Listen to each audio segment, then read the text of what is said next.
తిరుప్పావై పాశురములు 21వ రోజు.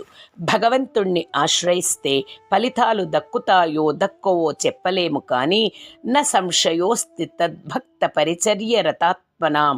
ఆ భగవంతుని యొక్క అనుగ్రహాన్ని అందించేటి భక్తాగ్రేసరులైన ఆచార్య ఆశ్రయం చేసిన వారికి సిద్ధి తప్పక కలిగే తీరును సంశయం అక్కరలేదు అని నిరూపిస్తారు. అయితే ఆచార్యులందు విశ్వాసం కలగటం కొంచెం కష్టం. ఎందుకంటే ఆచార్యులు కూడా మనలాగే ఉంటారు. భగవంతుణ్ణి చేర్చటానికి వీరు తోడ్పడుతారని విశ్వాసం కలుగదు. ఆండాళ్ తిరుప్పావైలో కనిపించిన దాన్ని విశ్వసిస్తూ కనిపించని దాని వైపు సాగవలే అని నేర్పుతుంది.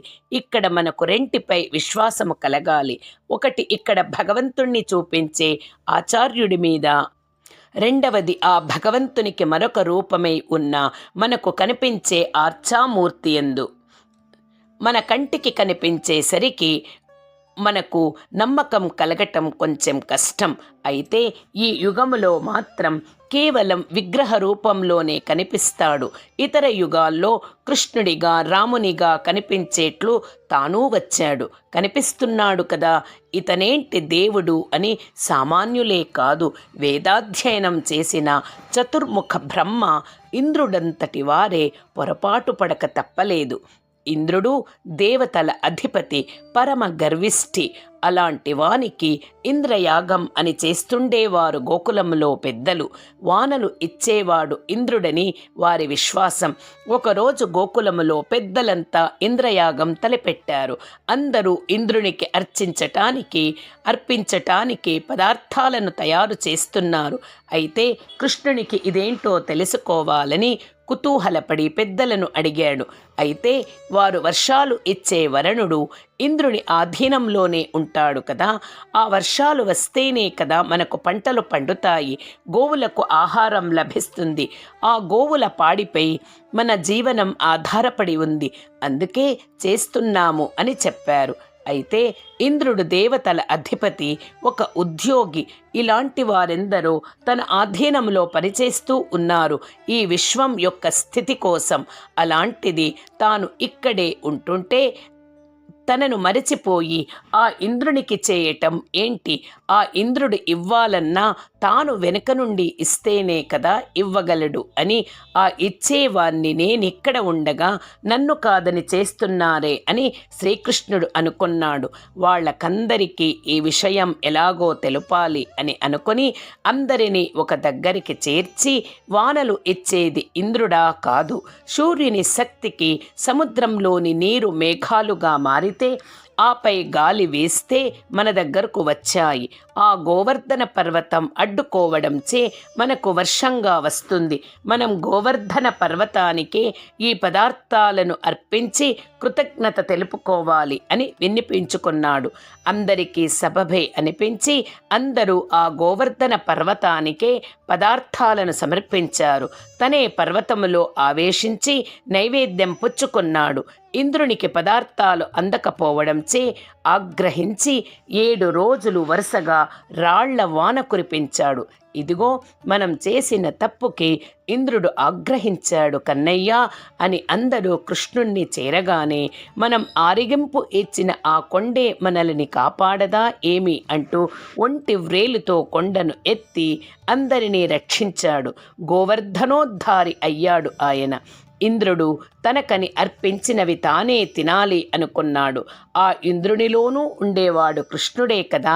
అదే శ్రీకృష్ణార్పణమస్తు అని అనుకునేవాడైతే అన్ని పదార్థాలు ఉండేవి. నేనే తింటున్నాను, నాలోని పరమాత్మకు కాదు అని భావించాడు. కాబట్టే ఇంద్రునికి బుద్ధి చెప్పే పరిస్థితి కల్పించాడు కృష్ణుడు. ఇంద్రుడంతటి వానికే తన ప్రభువు ఇతను అని ఇంగితం లేదు అంటే మనలాంటి సామాన్యులం మనం ఏమి చెప్పగలం? అయితే ఇంద్రుడు దేవతలలో ఒకడు. మరి ఆ దేవతల అందరికీ అధిపతిగా ఉండే చతుర్ముఖ బ్రహ్మకు కూడా ఈ పరిస్థితి తప్పలేదు. గోకులంలో కృష్ణుడి లీలలు అందరూ చెప్పుకుంటుంటే బ్రహ్మకు కూడా అసూయ కలిగి ఇదేదో చూడాలి అని గోకులముకు వచ్చాడట. ఆ రోజు కృష్ణుడు ఆ గోపబాలుర మధ్య కూర్చొని సద్దులు ఆరగిస్తుండగా చూసి ఈ ఎంగిలి వేషాలు వేసేవాడా దేవుడంటే అని అనుకొని ఈ వ్యక్తి ఏంటో ఇంద్రజాలం చేస్తున్నాడు, వీనికి బుద్ధి చెప్పవలే అని అనుకున్నాడు. గోవులను అపహరించి ఒక గుహలో దాచాడు. అంతలో ఒక గోప బాలుడు వచ్చి, కృష్ణ, మన గోవులు కనిపించటం లేదు అని చెప్పాడు. కృష్ణుడు వాటిని వెతుకుతూ అటు వెళ్ళగానే గోప బాలురను అపహరించి మరొక గుహలో దాచాడు బ్రహ్మ. అయితే గోప బాలురను వదిలి వెడితే గోకులంలోని వారంతా కృష్ణుణ్ణి దేహశుద్ధి చేస్తారు అని అనుకున్నాడు బ్రహ్మ. ఇక బ్రహ్మలోకంలోకి బయలుదేరాడు బ్రహ్మ. ఇది చూసి శ్రీకృష్ణుడు బుద్ధి చెప్పాలని నిర్ణయించుకున్నాడు. ఎన్నెన్ని దూడలు, ఎన్నెన్ని గోవులు, ఎందరెందరి గోపబాలురను బ్రహ్మ దాచాడో అందరి రూపాలను తనదిగా చేసుకున్నాడు కృష్ణుడు. అందరి రూపాలు ఆయనే దాల్చాడు. వారి వారి ప్రవృత్తలతో సహా ఏడాది కాలం అట్లానే ఉన్నాడు. గోకులంలో ఇప్పుడు అందరి రూపాల్లో ఉన్నది కృష్ణుడే అవటంతో నంద గోకులం అంతా ఆనంద తరంగితం అయ్యింది. ఇక్కడిది చేస్తూ బ్రహ్మలోకం వెళ్ళి బ్రహ్మరూపు దాల్చి అక్కడి వారితో తన రూపు వేసుకుని ఒకడు వస్తాడు, బాగా శుద్ధి చేయండి అని చెప్పి వచ్చాడు కృష్ణుడు. బ్రహ్మకు తన లోకంలో కూడా ఆదరణ లేకుండా పోయి నంద గోకులం చేరి చూస్తే ఎక్కడి పిల్లలు అక్కడ, ఎక్కడి గోవులు అక్కడ కనిపించాయి. ఆశ్చర్యపడి తాను దాచిన గుహల్లో చూస్తే తను దాచినవి కనిపించాయి. మళ్ళీ ఒకసారి జాగ్రత్తగా చూస్తే ప్రతి రూపములో కృష్ణుడే కనిపించాడు. అప్పుడు ఆ చిన్నారి కృష్ణుడిపై 3 తలలు వాల్చి స్వామి స్వరూపాన్ని కీర్తన చేసి, ఎందుకిచ్చావి బ్రహ్మ పదాన్ని, ఎంత పదవి కట్టబెట్టావో అంత గర్వం కూడా నాకు పెరిగింది.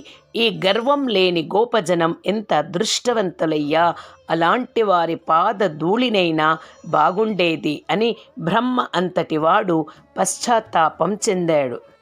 అలాగే ఒక చిన్న స్వరూపం భగవంతుడు ధరించేసరికి మనకు ఒక అవజ్ఞత, చులకన భావం ఏర్పడుతుంది. కనిపించకపోతే అమ్మో అంటాము, కనిపిస్తే ఓసి ఇంతేనా అంటాము. ఆనాడు బ్రహ్మ ఇంద్రులకి కనిపించే వాడిపై విశ్వాసం కలగలేదు. కారణం ఆచార్య అనుగ్రహం లేకపోవటం. అదే భగవంతుడు ఈనాడు అర్చాస్వరూపంలో ఉన్నాడు. అయితే కొందరు కనిపించే శక్తిని బట్టి తత్వాన్ని గుర్తించాలని, అది అగ్నిహోత్రంలో, ఆదిత్యునిలో, జ్ఞానుల హృదయాల్లో భగవంతుణ్ణి దర్శించాలని చెప్పారు. సామాన్యులకి మానసిక ఆధారం కోసం ఏదో ఒక రూపం ఉండాలి కనుక మొదటి మెట్టుగా ఈ విగ్రహములో చూడొచ్చు. ఆపై విగ్రహం లేకుండా శక్తి రూపాల్లో భగవంతుణ్ణి చూడాలి అని చెప్పారు. కానీ అది తప్పు. ఒకటి తర్వాత ఒకటి పైకి చూపిస్తూ ఉన్నాయి కనుక, కాలుస్తోంది కనుక అగ్ని, ఆపై కాల్చకుండానే నిత్యం కాంతినిస్తుంది కనుక సూర్యుడు, ఆపై కదల్చకుండానే చైతన్యంచే కదుపుతోంది కనుక హృదయాన్ని ఉపాసన చేస్తాము.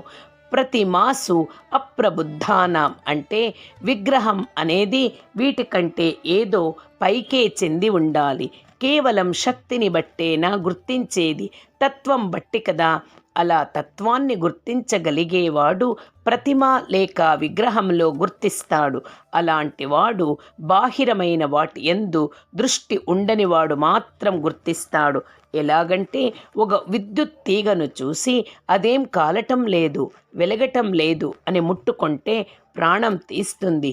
కానీ అదే తీగ అంచుకు చేరగానే ఒక విద్యుత్ దీపాన్ని వెలిగిస్తుంది అని తెలిసిన వాడు ఈ బాహిరమైన వాటి యందు దృష్టి లేకున్నా ఆ లోపల విద్యుత్ తత్వాన్ని తెలుసుకొని ఉంటాడు.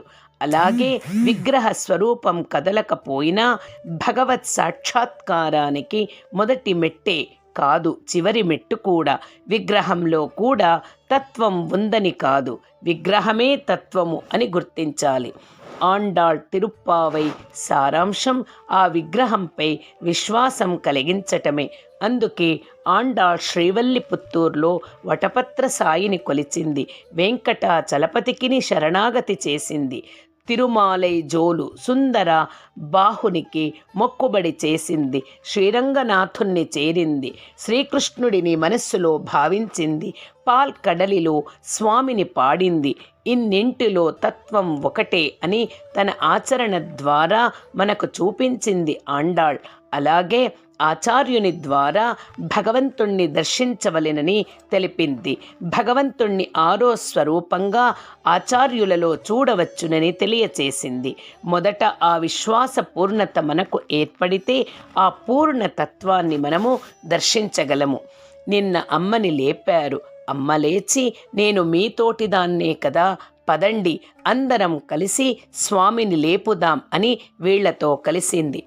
ఇక మన వాళ్ళంతా స్వామి వద్దకు చేరి శ్రీమన్నారాయణ చరణం శరణం ప్రపద్యే అంటూ శరణాగతి చేస్తున్నారు. ఉపాయం భగవంతుడే అని మనకు తెలుసు. అమ్మ మనల్ని ఆయనతో చేర్చే ప్రాపకురాలిగా ఉన్నది. అమ్మ ద్వారా పొందిన జ్ఞానముతో మన వాళ్ళు ఇలా ప్రార్థన చేస్తారు. ఈరోజు మన వాళ్ళు మగనే కుమారుడా అరివురాయ్ తెలివి తెచ్చుకో అంటున్నారు.